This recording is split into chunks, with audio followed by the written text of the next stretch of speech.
நான் இந்த எலக்ட்ரீஷியனை கட்டி கஷ்டப்பட்டேன். நான் என்னமோ உனக்கு பிரச்சனை வேற ஒன்றும் இல்லை. அவன் பொண்டாட்டி மாதிரி கையால் தொடும். அந்த பாவி போய் டெஸ்ட்டுன்னு ஒன்று வச்சுருக்கான்.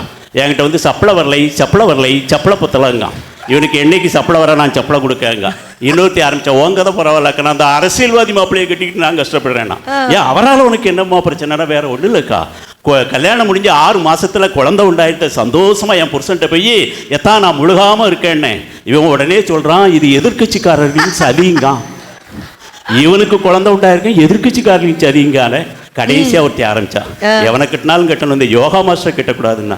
உனக்கு என்ன பிரச்சனைனா இவன் ராத்திரி வந்து உட்காந்துக்கிட்டு ஆரம்பிச்சிருவாங்க்கா. முதலில் வலது கையை மெதுவாக நீட்டவும், அடுத்து இடது கையையும் மெதுவாக நீட்டவும், அப்படியே பால் சொம்பு இருக்கும் மேஜை அருகே மெதுவாக செல்லவும், இப்போது மெதுவாக குனியவும், குனிந்து பால் சொம்பை 2 கைகளாலும் எடுத்து வாயை பிளந்து ஆவென்று அண்ணாந்து வாயில் பாலை ஊத்த வேண்டி இவன் சொல்லி முடிக்க கூட விடிஞ்சு போகுது. காலையில் பால்காரன் வந்து வாயில் பாலை ஊற்றிட்டு போயிடுறான்.